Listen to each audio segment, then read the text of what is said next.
msikilizaji wa Blue Radio. Ya kabisa. Wanasema Blue Radio bringing the vibe. The vibe.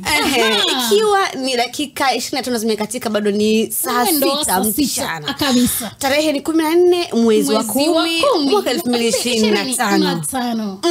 Ndani ya studio tupo kabisa.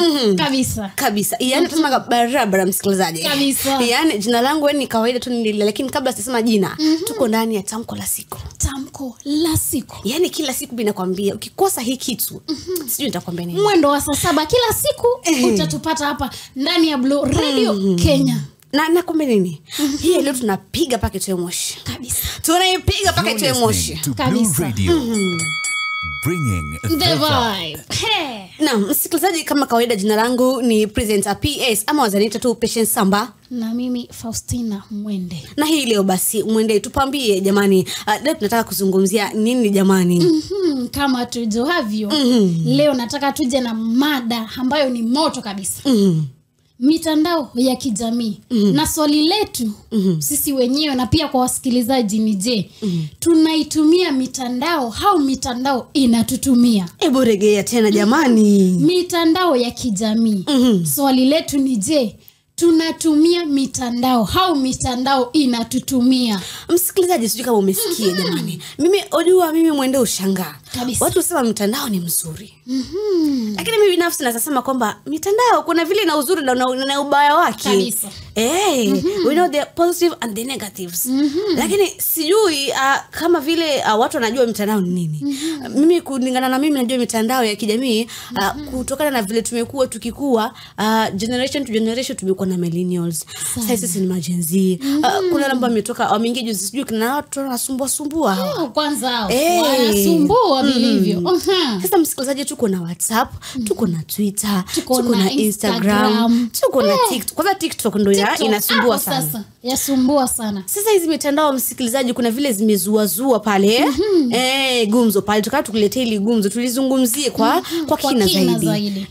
Na hile basi nazungumzia jamani, mitandao ya kijamii inatutumia ama tunaitumia? Na kama basi ni hivyo, swali la leo ni hilo basi, msikilizaji wewe unaonaje? Yeye anafikiria nini? Msikilizaji anafikiria nini kuhusu mitandao inatutumia ama sisi tunaitumia? Swali letu ni kubwa hapa. Na mimi muendelea niseme kwamba cha kwanza tunafaa tufikirie kwamba mitandao inatusaidia kwa sababu inamuelimisha. You see, mwanafunzi anaweza kusoma.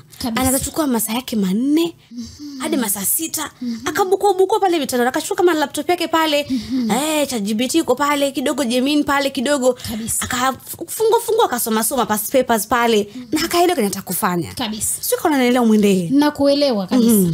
Sio unasema iko sawa kuelewa na danganya. Unajua kuna hizi positive and the negative. Wewe umesema mitandao inatusaidia sisi kuingia eti kwa watu wanasoma. Sisi kama Gen Z most of the times mimi naweza sema 90% of the time that I normally spend on my phone, TikTok, Instagram, WhatsApp, chatting. Nikiingia WhatsApp, nikiingia Instagram, sifikirie eti nafaa kusoma. Like for now, we are supposed to use real life situations. Like for now, I have an exam on December. But most of my times, I normally spend on TikTok. Just viewing, nataka likes, watu wani support. Hapo sasa. Na umesema inatusaidia. Inatusaidia elimu. Mimi niko sawa. Hapa na Mwende, let me tell you. Mwende, let me tell you. You know everything, unaona kwa bitana inakufanya unalani. Yeah. You see, kwa mfano mimi sijui maybe bahari ya Hindi nakaje. Nikienda nikikutana kwa mtandao, si nitakuwa nimesoma bahari Hindi vinakaa. Si nimesoma hivyo. Sasa mbona unasema kwamba hatusomi jamani? Ndo hapo nimekwambia. Si watu wote, nimesema mostly 90% of youths ama kila mtu mwenye anaingia kwa mitandao. Si kila mtu anaingia kwa mitandao kusoma. Hapo ile situation yetu ya swali linatuliza, tunatumia mitandao ama mitandao inatutumia? Kulingana na mimi, mitandao kwa sasa inatutumia. Hatutumii mitandao. Vituko zenye tunafanya pale social media, Instagram, TikTok, hazipendezi kabisa. Kwa hivyo mimi nalingana, nasema kana kwamba mitandao hatuitumii, lakini mitandao inatutumia sisi. Jamani msikilizaji, mimi napinga. tena napinga 100% sure kwamba mimi naweza sema kwamba mitandao inasaidia katika elimu. Kwa sababu napata kwamba mimi msikilizaji nazaka chini nikamwandalia ka script kazuri sana. Nakuja nikampigia hapa kitu katoa moshi vibaya sana. Unaelewa? Kuna vile mimi naona inasaidia kielimu na najua watoto wengi wanapitia hata sasa hivi Safaricom ukituma ka message kidogo ama kwa mfano wale ambao wanatumia please call me kama mimi utasikia nakwambia kwamba ukitaka kupata e-papers natoka kwa mitandao pia. Sasa e-papers kama zinatoka kwa mitandao basi tunakubaliana kwamba mitandao inatusaidia nini kuelimisha watu, basi mitandao ina faida zake kabisa. Lakini hapo msikilizaji tunapoendelea tunataka kujua wewe msikilizaji pia unatumia mitandao kwa sababu gani? Endelea na kutufuatilia pale na utuambie kwa sababu gani wewe mwenyewe unaendelea kutumia mitandao. Ni just utaenda pale tu katika Blue Radio @co.ke utaenda utuzungumzie pale utuambie kwa kina. Je, hii mitandao tunaitumia ama inatutumia? You know, kuna watu wanasema kwamba kama mimi naweza sema kwamba hivi mitandao inasaidia mawasiliano kabisa. Do you know me I can communicate with someone ako Saudi Arabia, ako maybe America. Hizo ni zile faida za mitandao. Nikiamka asubuhi naweza sema wacha nisimpigie mam, wacha tu nimtext WhatsApp. Unalalaje mamangu? Umeamkaje? Mazungumzo yanaenda sambamba. Niko kwenye gari nasafiri. Sina haja ya kupiga simu kwa sababu zile kelele nazisikia. Ni mimi tu na simu yangu na chats. Inasaidia ama isaidii? Inasaidia. Kwa hivyo ule upingi kabisa. Hapo na pinga tu 50%. Hapo unapinga 50%. Juu mimi nimesema kana kwamba si watu wote wanatumia mitandao vizuri. Watu wengine wanatumia mitandao vibaya, tena vibaya sana.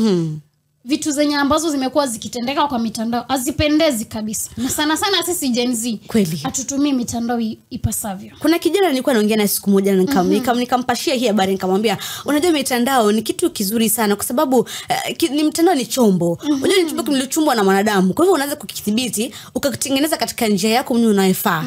So akaniambia kwamba unajua Patience, hii mitandao inaharibu kwa sababu unapata mtu ana share some of the things asitakani pale kwa mitandao.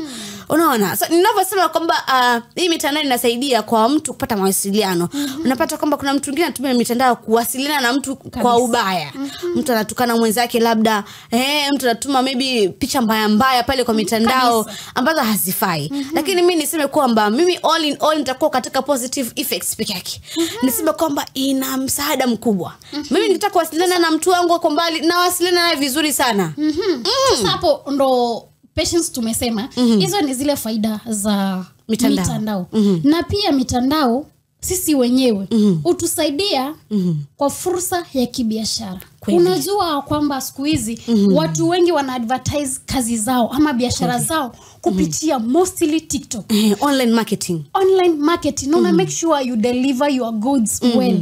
Unapata customers wanajua like every day you post a new brand, you post a new anything. So biashara mostly saa hii ukitaka kuadvertise vizuri ingia TikTok. Kazi yako ni kuingia TikTok, hiyo ni faida. Hacha zile vitu kwa mingi unafanya pale TikTok ukiingia. Wewe kama uko na biashara yako enda TikTok, anza kuadvertise kazi yako. Hapo kuna point. Do you know siku tulikuwa pale tu wakati ya mambo ya vijana na blue economy. Kuna msikilizaji tukazunguka kidogo nikipiga most of the interviews pale na nikapatana na watu wa Kenya. Automobile something Kenya pale. And you know we talked about mambo na kuzungukia wale watu wa kutengeneza vitu. You see like nikiwa na your goods like nataka nikusambazie wewe na niko na bike. So hii motorcycle yangu haiwezi kufikia wewe nikuletee your goods ninataka maybe ni goods za kutoka maybe mahali mbali nikuletee kwako. Siwezi kuletea kama tujawasiliana kabisa. So nitawasiliana na wewe uniambie kama ni vitu za supermarket maybe ni kutoka maybe wapi, kutoka maybe Quickmart mali maybe kutoka wapi Naivas. Nataka vitu fulani uniletee. Lazima kwamba tumshawasiliana. kuwasiliana. Kabisa. So inasaidia. The online marketing imekuwa so broad kwamba watu wameweza kuelewa ni nini maana ya mitandao, inasaidia kivipi. Kabisa. So msikilizaji, wewe sijui unafikiria nini, sijui unawaza nini kuhusu mitandao, lakini mimi niseme kwamba mitandao inaweza kusaidia, na kama ni chombo ambacho kilitengenezwa kusaidia, basi mwendee, ni chombo kizuri kabisa. Japokuwa shida ni kwamba binadamu tunakitumia vibaya kabisa. Unapata kwamba mtu anaweza amka tu asubuhi atume picha mbovu pale kwa mitandao. Kumbuka we are not only the people ambao ni adults tunaangalia mitandao. We do have the kids, watoto. Unaweza pata by the way unaendelea na kuscroll simu yako uko kwa TikTok. Like tuseme we are family. Tuko pale mimi, mzee, mtoto, na sisi wote like mzee si yako karibu, mtoto amekaribia mama. Tunaendelea na kuscroll simu, tunapandisha, tunafika mahali umeona kitu, utazima simu mtoto asione ama? Hapo ndo swali linakuanga kwa sababu inakuanga ni ngumu. Kwa sababu ndo maana katika wanahabari tunakuanga na ile watermark time. Mambo ikifika mida ya saa 3 mwanafunzi anafaa alale. Kuanzia mida ya saa 3 kuelekea saa 4 huko. Wote walale. Inabaki tu ni adults. Ni wewe na mzee wako. Ni wewe na familia yako, ile watu wazima ndo mnabaki. Patience kama ushaisikia. Kuna hii radio ya Kamba inaitwa Musi FM. Na inakuanga na journalist anaitangwa Kavwele Junior. Kavwele Junior kuna muda unafikanga wa saa 4, kuna topic zake huwa anaendeleza pale kwa radio. Anasemanga kwamba hiyo muda ukifika watoto wote walale. Ukisikiza chenye wanaongea pale ni kitu yani ni mambo ya watu ambao wamekomaa, si watoto. Kwa hivyo kila wakati iko na muda, iko na mambo yake. Na watoto ikifika huo wakati lala, wachia wazazi waendelee na kufanya mambo yao. Niseme kwamba uko na point kwa sababu hata kuna huyu jamaa anajiita nani? Dr. Foneke. Hapo sasa. The Igwe. Anataka the Igwe himself. Unasikianga akisema aje kwa show? Anasemanga ikifika mida ya watu wazima, tafadhali mtoto asikue. Do you know the things he talks? Inaweza au mwenye kama it's at our age inaweza kupasua akili. Kabisa. Like kuna vitu zingine msikilizaji anafaa asikie kama ni mtu mzima. Lakini ikifika mimi nasemanga watermark hours. Watermark hours achia watu wazima. Kwa hivyo msikilizaji, mark watermark hours. Ziachia watu wazima. Hii story ya watu kwamba mnaanza kuona watoto wadogo hapo kwa mtandao, alafu inaanza kusumbua watoto usiku, hatutaki hiyo mambo. Hatutaki hiyo mambo. Tumekataa. Kabisa. Na nikikwambia tumekataa ukweli. Msikilizaji, kuna mtu ambaye alikuwa ananiambia kwamba alikiamka asubuhi. Kitu cha kwanza.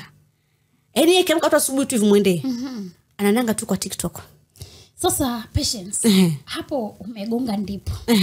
Nilikuwa naja hapo. Sasa kuna hii swali na hiyo ni changamoto. Sasa tumetoka kwa faida, tuje hapo kwa changamoto. Kila asubuhi unapoamka Patience, kweli, hata kama si wewe, most of us sisi kama Gen Z ama youth, kitu cha kwanza ukiamka, ujaomba, ujanawa uso, ujakanyaga chini, ujajisikiza wewe mwenyewe kama unaongea. Hata jamii Mwenyezi Mungu asante kwa kuamsha asubuhi. Tukiamka hivi, unaamkanga tu ukifikiria simu. Kweli. WhatsApp, nani amenitext?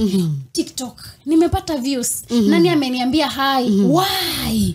Mimi tunatumia mitandao vibaya. Mimi ushangaa. Mimi ushangaa na binadamu. Kabisa. Mwenyezi Mungu akakulalisha vizuri, akakuamsha mapema asubuhi. Lakini the only thing yenye mwendea anazamka tu asubuhi ni achukue simu aingie TikTok asubuhi. Jambo la kwanza. Ujajisikiza kama unaongea hata hujajiambia mwende. Unasikia kama ongea. Hata unajifinya unajua kama kweli miguu inafanya. Lakini simu kama unatembea usiku. Lakini simu. Mazee ni kubaya. Ni kubaya sana. Ni kubaya. Nakumbuka tuko na huyu priest, best yangu mmoja, anaendelea kusomea priest despite hajafika pale. Anaitangwa Patrick. Patrick ananiambianga wakiwa kule wakiendelea na masomo yao. Kweli. Wao huwa wanashangaa na sisi youths. Like tukiamka kitu cha kwanza ni kuchukua simu, kuingia TikTok. Hapo ndo shida. Sasa alituambia mafunzo yao yanasema ukiamka asubuhi, jambo la kwanza hata kama hujajisikiza unaongea, talk to God. Hapo ukiongea na Mungu ndo utajua unaongea, uongee, uko mzima ama uko mzima. Unajua usiku wakati umelala mimi nasimanga tu kweli. Kabisa. Mwendo tunapelekwanga mbali. mbali. Tunapelekwa sijui ni Asia. Sasa zingine unajipata uko kwa in spirit world and you don't know. Uko kwa India, sijui unafanya kwa Hindi, umko unaona kwa sijui kwa Z-World. Umeenda ku unite na wao huko. Alafu unamka tu asubuhi naambia tu Mungu. Yaani acha tu nimke tu kwa TikTok. Kabisa. Mimi naomba Mungu atusamee. Atusamee. Unajua limit ile kwa sababu naongea point kwa sababu hii imeleta idleness sana. Kabisa. Unapata mtu akiamka tu asubuhi hajafanya chochote kwa nyumba. Ameamka tu asubuhi mwendee, yani ni TikTok, hajaosha vyombo, hajapika. Let's not talk about house chores. Tuingie katika ofisi. Mtu amekuja ofisini, badala afanye kazi, boss amemwambia patience tulika labda na leo na news stories, ama leo tusiongelee mambo na wanahabari. Maybe ni daktari. Ameambiwa leo wewe nurse utaenda utembelee watoto pale vile wajulie hali, andika records zao vizuri uzilete nizione. Kabisa. Nasi wa wenyewe jamani, shetani amemuingilia, sio amemuingilia vipi? Amefika kule, akaona mtandao ni muhimu. Kabisa. Akaingia TikTok akasahau. Shapata internet hivyo basi. Records zake akasadika, sio amesadika vipi? Ameandika bora aandike records. Anapelekea mkubwa wa daktari pale anaambia kwamba nishaandika records za watoto ndo hizi hapa. Daktari anapitia, anaangalia. Jamani. Daktari yashangaa. Nini mambo gani haya? Sijui kifo cha nani? Where is the kids coming? Inahusianaje? Nililo kupeana ile habari ambayo haifai, habari ya uongo. Yani hujafika pale mahali. Yani TikTok, yani siseme kubaya. Mitandao kuna vile imeharibu. Kabisa. Imeharibu. Japokuwa imejenga, ikafanya mtu akichoka. Unajua mtu anaweza choka mwendee, umeamka tu asubuhi na feel like leo kuna vile nasikia tamuzi ziko. Nakubaliana na uko ofisini labda. Ukiklika katika mtandao kidogo pale ukapekua mood zikarudi. Mimi huwa nafanya hivyo. Sasa zingine naweza jipata hata sijui nafanya nini. Akili inaniambiaje? Mwende ingia TikTok, hata enda jiangalie wewe mwenyewe. Ukishajiangalia ile unasikia stress imerelieve. Lakini kuna watu wanatumia mtandao vibaya. Na ninakwambia hivi msikilizaji kwamba unavotumia mitandao vibaya kila siku inaathiri your mindset. Unajua mzungu akiketi chini akaunda neno mindset kwa mjinga. Kwa mjinga yule. Hii akili yetu ni kama tu unavoona maji yanavopita kwenye mto. Na mtu unavokauka hivyo ndo pia akili inavoenda. Kabisa. Unaelewa? Kwa sababu tunavosema hivi ni kwamba ikifika mahali akili yako pia haezi store some of the items. Ndipo wakati mimi nasema kwamba nimeamka asubuhi nikaeka kikombe mahali fulani. Sio nimekeka kwa meza, sio nimekeka chini ya kitanda. Sielewi. Alafu katoka nje mwendee, wanachukua nini ukirudi? Kuna kitu ngafaa kuchukua. Sio nini vile? Ile ni ile by the way. Your mindset. Sasa akili yako. Ona ukifika hapo. We are still young. But ukijiona umefika hapo mahali kwa mindset, unajisahau haraka. Saizi ushajirukisha hizo miaka zako ukafika kwa wale watu wazee. Unaona kama mama mzee akitoka kwa nyumba, ashatoka kwa mlango. Like yesterday I saw a video somewhere ilikuwa imepostiwa na best yangu. Huyo mama mzee anajaribu kutoka nje. Anatoka nje anafika kwa mlango, akishafunga anakumbuka sijachukua glasses, anarudi tena. Akirudi anaeka glasses juu ya kichwa. Anafunga mlango, sina glass, anarudi. Akifika kichwa anashika. Anapata glass niko na. Anafunga mlango, anaacha funguo za gari, anarudia tena. Unaona sasa hiyo mindset, unajirudisha kuwa mzee na bado we are still young. Why? So afadhali yeye ni mzee. Afadhali ashakula chumvi. Sisi bado ni wachanga. Unapata kwamba kijana ashasahau kwamba you know the most of the accidents they coming from hizi vitu. Unapata kama yesterday kulikuwa na ajali pale Taveta County eneo la Mwatate.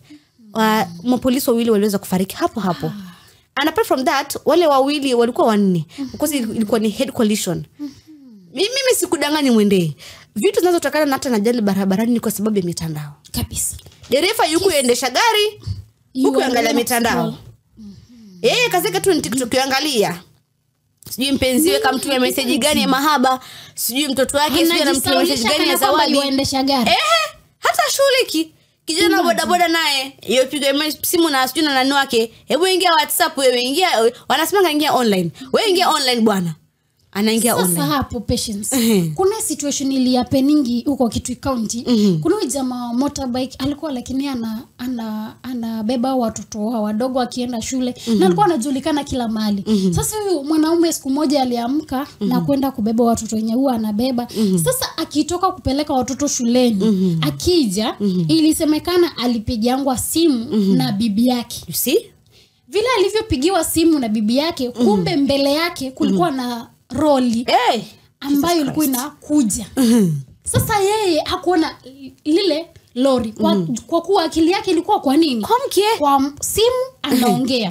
Sasa vile yuongea na simu bado lori yaja, yule mtu lori akajaribu kujicontrol aende kando. Akienda yule mtu wa motorbike na yua Japan. Kisa na maana ni simu. Kwa hivyo kwa watu ambao wote madrivers wote wadege wa nini wakomesha ili jambo la kutumia simu wakiendesha magari, ndio ambao wanasababisha rates ambazo za statistics zinaendelea na kupanda kila siku. Kisa na maana ni mitandao. Kwa hivyo tutumie mitandao vizuri wasikilizaji. Mwende umesema point nzuri sana. Tuseme kwamba hiyo ni point nzuri kwa sababu ni funzo kwa msikilizaji ambaye asubuhi anaenda, jioni anaenda dereva. Hiyo ni funzo nzuri sana kwa especially madereva ambao wanapeleka wanafunzi shule, mabasi ya shule. Tuangalie sana. Naam, msikilizaji anasema kwamba kibao chake nani? Tete. Unajua msikilizaji, sijui niseme kibao hiki ni kitamu ama sijui. Umesikiaje wewe? Na feeling kitamu. Ni kitamu. Sijui kama ingekuwa chakula ingekula vipi? Hapo sasa. Unajua kama ungefulinganisha na chakula, sijui linganisha na biriani vile. Biriani. Ama linganisha na ugali na mabenda. Linganisha na biriani bana. Friday bado haijafika. Wacha biriani ya Friday hapo sasa. Naam, msikilizaji tumerejea katika kipindi chetu cha Tamko la Siku. Zimekatika dakika 50 ikiwa bado ni dakika 50 ikiwa bado ni saa 6 mchana. Naam, tulikuwa tunazungumzia swala moja ambalo ni nzito sana la mitandao ya kijamii. Tunaitumia ama inatutumia. Na hivi sasa basi msikilizaji nataka nikupatie methali. Ama nikupatie nukuu. Unajua sometimes tunapofanya kitu mpashe mtu kidogo tu, guse kidogo ambacho atakuwa anakumbuka kila siku. Ndio at least yake kwa akili yake. Basi mimi nikupatie methali hii inasema kwamba mnyonge mnyongeni na haki yake mpeni. Mnyonge mnyongeni na haki yake mpeni. Hapo sasa. Mimi namaanisha kuwa mitandao si mbaya. Ila matumizi yake ndiyo chanzo cha matatizo.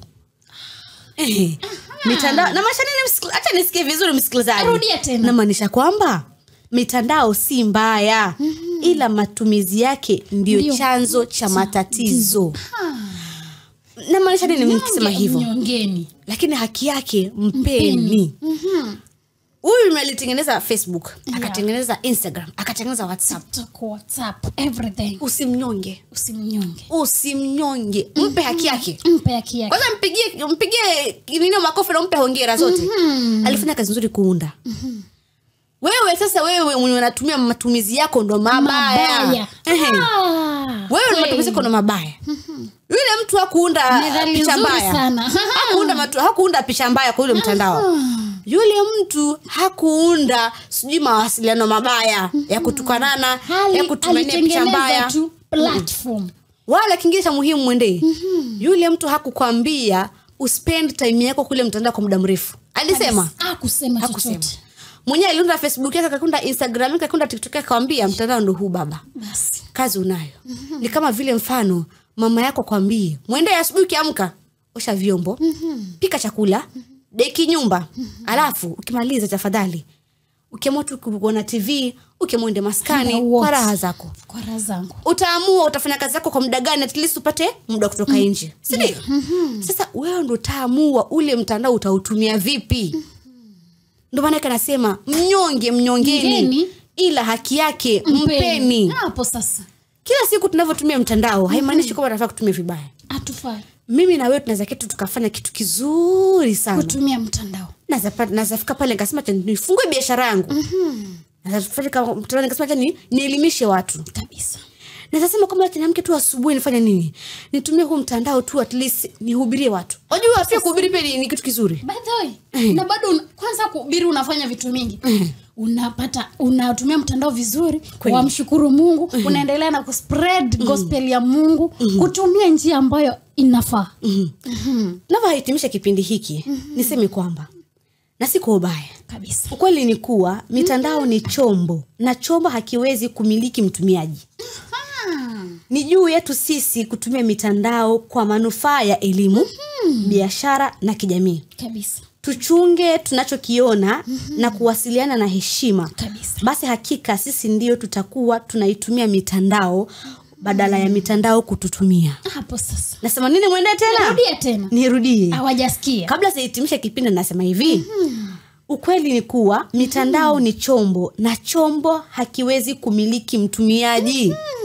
Ni juu yetu sisi kutumia mitandao kwa manufaa ya elimu, biashara na kijamii. Tuchunge tunachokiona na kuwasiliana na heshima. Basi hakika sisi ndio tutakuwa tunatumia mitandao, na wala mitandao haitatutumia. Kabisa. Msikilizaji anaweza tu chini akasema, wacha leo ni post. Leo mimi kazi yangu tu ni kupost. Na sasa hapo kwa anapost. Anapost. Hapo ndo umeingilia vizuri mwende. Unapost nini? Unapost nini kwa social media? Unapost nini? Biashara. Nimefungua biashara yangu. Biashara yangu inasaidia vipi? Unajua kuna mtu anafanya biashara yake inachosha. Kabisa. Unakumbuka ile mwanamke alikuwa kwa TikTok, alikuwa anafanya biashara ya tap tap. Tap tap. Unajua alikuwa anafanya zile vitu tap tap, alafu anaonyesha zile vitu. Unaona. Anajiweka vizuri mahali pazuri tu. Imagine sijui hao watu wanakuanga na nini. Sijui hata mimi mwenyewe sijui. Hata wanajiset na wanatuanga wapi hiyo confidence and the courage to do so. Kwanza the courage and the confidence. Unapata kwamba mtu ameamka tu asubuhi. Do you know baadaye alipata pesa kajenga wazazi nyumba? Alipata pesa, mamilioni ya pesa, akaenda kajengea mzazi. Sasa nikuulize. Uliza mama. Yule mdada alitumia pesa ya kuambia watu tap tap. Tap tap. Hata nisishout. Hiyo information is very sensitive. Very sensitive. Sasa alitumia hiyo pesa ya tap tap hadi akapata pesa, akajengea wazazi nayo. Na wazazi bado wakakubali kujengewa na hiyo pesa, ama hawakujua. Tena walishangilia na wakapost, wakafurahia. Let me tell you mwende, mimi kitu kiliniumiza mimi sana, kwa sababu like the confidence, like mimi the guts, I don't have the, mimi by the miss na your guts. Yani mimi Patience Samba nitoke kwa mtandao niambia watu tap tap waone, wanione vile nilivyo. Kwanza afadhali unaone uso lakini usinione mahali pengine. And this wanaona kila kitu vile mwende aliumbwa, acha tu vile aliumbika. Alafu baada ya kuona unafanya nini? Kwanza before uone unafaa kulipa 100.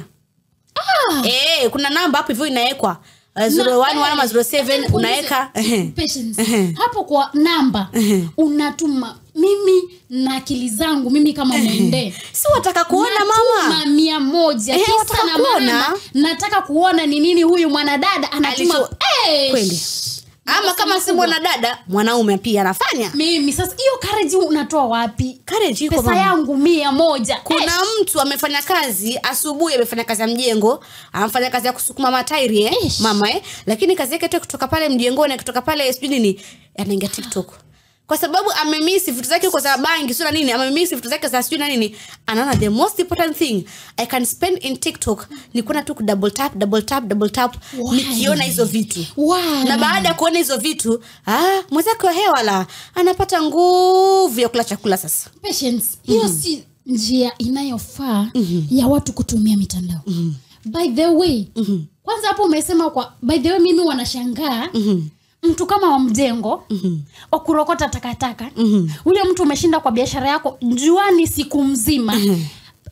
Sasa basi hata ushatoka kazini, jambo la muhimu kufanya ile pesa yako ni kwenda kuitumia kiolela ama kwenda kutumia ile pesa sijui unamtumia nani pesa kidogo umejinyima mambo mengi. Jameni, mimi useme kwamba pesa yako itumie katika manufaa mazuri kabisa, kwa sababu kesho yako wewe itakuonyesha. Like mwende ukijenga nyumba sahihi utakuwa unajivunia nilijenga nyumba. Nilijenga nyumba. Ukifungua biashara bana wewe nilifungua biashara. Ukivaa kiatu ni chako mama. Hata nitakwambia kwamba kimeisha ni chako. Ni changu bado. Umesuka nywele yako imeng'ara vizuri mamangu. Umeng'ara nywele yako inavutia. Ni pesa yako mama umetumia. Ndio. Wacha mtu mwingine atete aongee lakini umeng'ara. Mimi niseme kwamba pesa yako itumie vizuri. Wale ambao wanatumia pesa yao vibaya katika mitandao, unanunua bundles za wiki, bundles za mwezi, alafu unaendea double tap. Unaona vitu ambazo hazikusaidii. Si uoe basi. Mwanamke, wewe pia wewe mwanamke, enda uolewe, utulie kwa ndoa yako. Ni nini? Mimi sijui watu wanataka nini, lakini nikwambia kwamba ukitumia mitandao vizuri, haitakutumia, lakini utakuwa unaitumia. Kwa msikilizaji, sema kitu dakika 2 iweze kufika mida ile ya saa 6 mchana. Nikwambie nini? Mimi sio nitakwambia vipi, lakini nikwambie kwamba kila jambo tunalofanya katika dunia hii, it really counts. Nami nataka kusema kwamba mitandao ya kijamii ni chombo. Matumizi yake yanaweza kujenga au kubomoa. Utanguzi ni wangu na wewe na pia msikilizaji. Ni kama tu vile tunavyosema, mimi na nyumba yangu nitamtumikia Bwana. Na wewe yako utamtumikia nani? Ni hivyo pia na mitandao. Hapo sasa utatumia vipi mtandao wako? Utautumia vizuri, utanguzi ni wako. Kwa hivyo msikilizaji, sisi tumekamilisha, tushakujuza mitandao vile uzuri wake ni upi, ubaya wake ni upi. Utakubali ikutumie ama utaitumia wewe? Chaguo ni lako kabisa. Nami nasema kwamba hii leo kwamba tunapofunga kipindi tunasema kwamba tumefika mwisho wa kipindi hiki. Asante sana kwa kuungana nasi. Tuendelee kuwa watumiaji wazuri wa mitandao na sio watumishi wabaya katika mitandao. Nimekuwa wako Patience Samba, Faustina Mwende. Na pia next time pia unaweza nita presenter PS. Unajua ni vizuri pia kubadilisha majina ndio watu wakujue vizuri. Presenter PS ni Patience Samba, imetoholewa. Patience Samba ikakuja tu presenter PS. Kwa hivyo ni vizuri na vizuri tukizidi kuwasiliana. Tupatane next time. Tutakuja na bonge la topic nyingine la kusisimua. Tuipige kama vimetoa moshi leo kabisa. After itakuwa ni vizuri na vizuri zaidi. Kwa heri msikilizaji. You're listening to Blue Radio, bringing the vibe.